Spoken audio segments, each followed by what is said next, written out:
Hi, I'm Catherine Marks. I'm here in Paris with Mix with the Masters. Today I'm going to be talking about my work with Manchester Orchestra and their track The Gold.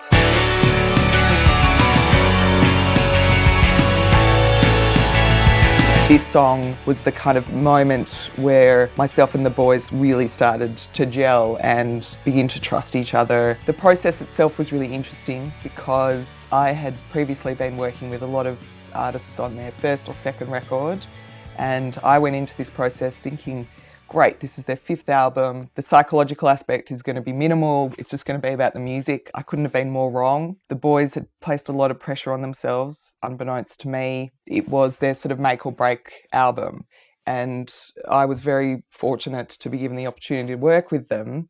But I definitely walked into the process a little bit naively. My expectations were very different to how it ended up. One of the wonderful things, though, that happened throughout that process was that myself and the boys became great friends. There's some great footage of Andy and I high-fiving for the first time after like a week and a half of us sort of tiptoeing around each other. We all went through a lot together in order to end up with the result that we ended up with. The album was A Black Mile to the Surface, and it's one of my favourite albums and one of the albums that I'm most proud of. I want to go through a lot of the processes of the recording of this track, especially to do with the drum tracking and the drum sounds, and how we sort of really pushed to find an identity for the drum sound to give the track its own identity within their record. I also want to kind of show you a lot of the other little cool elements that we recorded, like synths and acoustic guitars that kind of help reinforce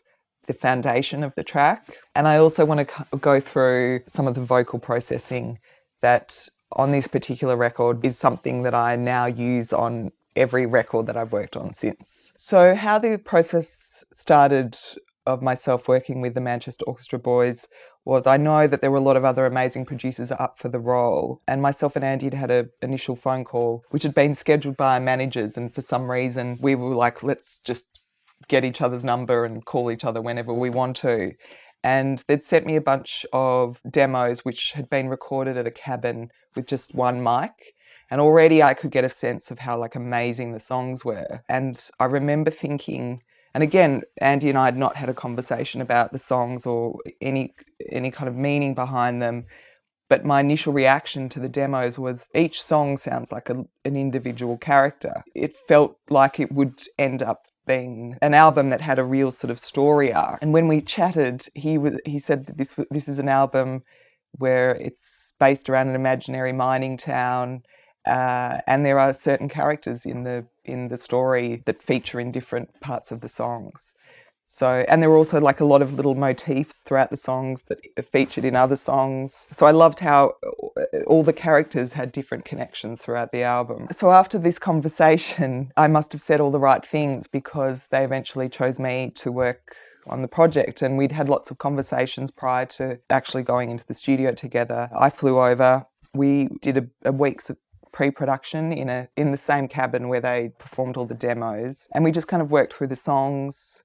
Again, that initial pre-production rehearsal stage is really important to me because it makes the transition into the studio and pressing record feel less pressurized, I guess. Everyone sort of already feels comfy with all their parts and what they're supposed to be doing, and then when we go into the studio, it's really just about capturing a performance. They pushed my engineering skills and really challenged me in a way, because their sonic expectations were also just as great as their emotional expectations. And again, I did not expect that because I'd been working with such young artists and they had so much experience that they were talking the same language that I was talking, so the way that we communicated was very, very different and also very new to me.